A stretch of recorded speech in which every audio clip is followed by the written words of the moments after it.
Здравейте! Здравейте! Моя приятелка ми препоръча вашите услуги, за това и се обръщам към вас. Мисля, че можете да ни помогнете, за да се разделим с съпруга ми, с когото имаме дете. Той също е склонен да опитаме с медиация. Чудесно, ще се радвам да ви съдействаме. За подобни случаи практиката ни е да правим подготвителни срещи с всеки от вас. Ще ви изпратя по имейл въпросник, който моля да попълните. Всеки от вас индивидуално. Благодаря ви. Ще очаквам въпросника тогава. И аз ви благодаря и до много скоро. До скоро!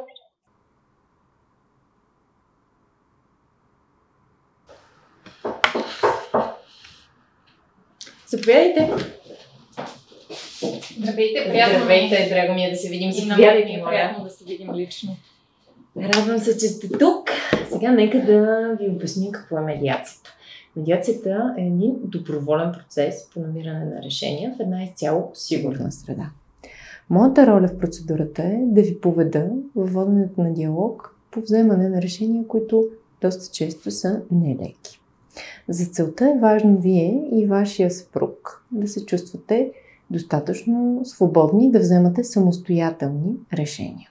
Да разбирам, че сте получили попълнение от мен въпросник. Аз получих вашия въпросник, получих и този попълнен от партньора ви. Ако трябва да вдигнете, не се притеснявайте.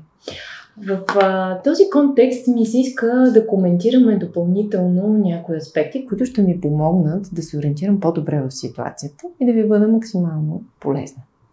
В тази връзка, имате ли някакви допълнителни въпроси? Сега единственият въпрос, който се породи в мен е... Извинявам се.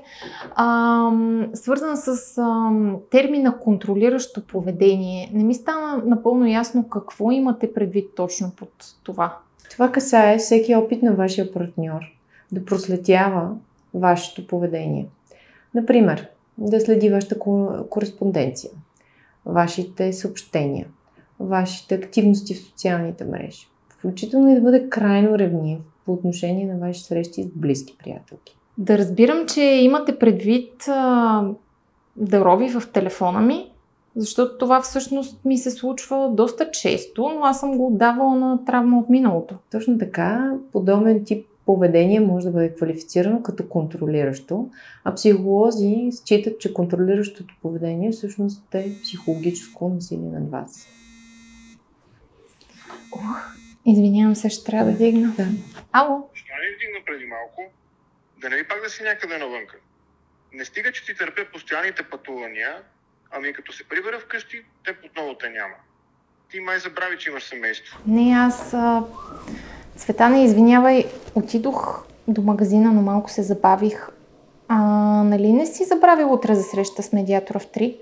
Стига бе, знаеш, че се шегуваме. Да, знам. Още не съм напълно убеден, но знаеш, че за теб съм готов на всичко. Очаквам същото и от теб все пак, но както и да е. Щом искаш да имаш пароли на телефона и на лаптопа, така да бъде. Очевидно имаш много неща, които криеш от мен, но това ще се изясни. Айде, чакаме те с детето. Извинявам се за това, често ми се случва. Истината е, че напоследък все по-често се чудя дали да не се изнесем с детето. Ние се обичахме с Цветан, но нещата се промениха. Разбирам ви напълно. Всъщност именно това исках да коментираме. Какви опасения изпитвате в момента? Как се чувствате по отношение на Цветан? Опасения относно Цветан нямам. Опасенията ми са свързани основно с детето. С Цветан съм свикнала съм на неговото поведение. Той ту ми се сопка, то аз съм виновна за всичко, то после отново се връща при мен, за да излее душевните си тързания. Истината е, че напоследък, когато пътувам и съм далеч от него, се чувствам много по-спокойна. Не искам да звучи като оплакване, защото имаме удобно жилище, получавам стабилен доход, но вече съвместният ни живот не се издържа. Разбирам напълно и искам да ви уверя, че това, което вие споделяте, по никакъв начин не го възприемам като оплакване. Това, което разбирам от вас, е вашето силно желание да прекратите отношения, които намирате за нездравословни. Обръщам внимание още веднъж, че нашата среща е поверителна, както поверителна е и цялата процедура по медиация. Всичко, което ще си кажем, ще остане тук между нас. И в този контекст ни предстои първа среща с Цветан. Искам да знаете, че ако по време на процедурата, в който един момент се почувствате несигурна или желаете по някакъв начин да спрем процедурата, може да го направите. Просто трябва да ми кажете. А по отношение на самия процес по медиация, предвид, че вие имате съпруг, имате граждански брак, имате и дете, ще е необходимо да коментираме допълнително въпросите, свързани с вашето дете.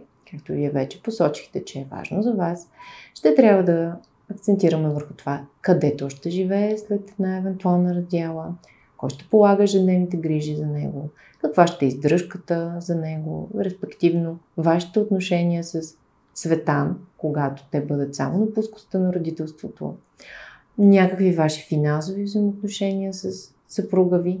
Всичко това ще можем да коментираме, когато сме заедно в една обща среща с Цветан.